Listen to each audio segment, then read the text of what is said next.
पत्थर के भीतर की मूर्ति। एक गांव में अर्जुन नाम का एक बहुत ही प्रतिभाशाली लेकिन अधीर युवा मूर्तिकार रहता था।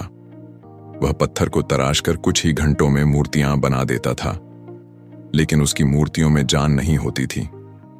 वे सुंदर तो दिखती थीं, पर उनमें वो गहराई और भाव नहीं होते थे जो उसके गुरु, एक वृद्ध और अनुभवी मूर्तिकार की कला में झलकते थे।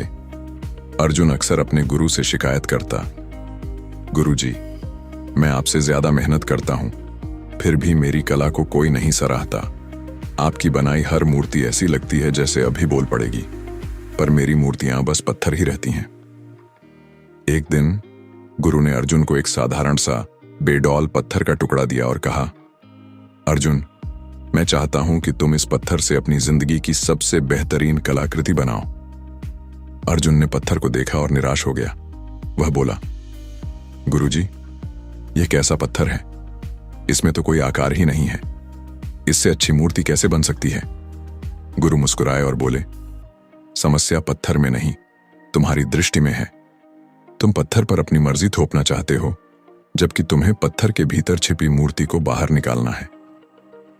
अर्जुन को बात समझ नहीं आई, लेकिन गुरु के आदेश का पालन करते हुए उसने काम शुरू कर दिया।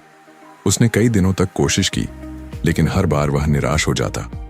गुस्से में आकर उसने छैनी हथौड़ा फेंक दिया और कहा, यह नामुमकिन है। तब गुरु उसके पास आए और उसके कंधे पर हाथ रखकर बोले, धैर्य रखो पुत्र, मूर्ति पहले से ही इस पत्थर के अंदर मौजूद है। तुम्हारा काम कुछ नया बनाना नहीं है, बल्कि उस फालतू पत्थर को हटाना है जो उस सुंदर मूर्ति को ढके हुए है। यह सुनकर अर्जुन की आंखों में एक नई चमक आ गई। उसने एक नई दृष्टि से उस पत्थर को देखना शुरू किया। इस बार उसने जल्दबाजी नहीं की। वह हर चोट करने से पहले सोचता, पत्थर को महसूस करता और धीरे धीरे परत दर परत फालतू पत्थर को हटाता गया। हफ्ते बीत गए, फिर महीने। अर्जुन दिन रात उस पत्थर को तराशता रहा। गांव वाले हैरान थे कि अर्जुन एक ही पत्थर पर इतना समय क्यों लगा रहा है। और फिर एक दिन अर्जुन ने अपनी छैनी नीचे रखी। उसके सामने एक अद्भुत मूर्ति खड़ी थी, एक ध्यान मग्न बुद्ध की प्रतिमा, जिसके चेहरे पर असीम शांति और करुणा का भाव था। वह मूर्ति इतनी जीवंत लग रही थी मानो वह पत्थर की नहीं, बल्कि सच में सांस ले रही हो। उस दिन अर्जुन को समझ आया कि महानता धैर्य, लगन और सही दृष्टि से आती है। हमारी जिंदगी भी उस बेडौल पत्थर की तरह है। हमारे अंदर भी एक बेहतरीन कलाकृति छिपी हुई है।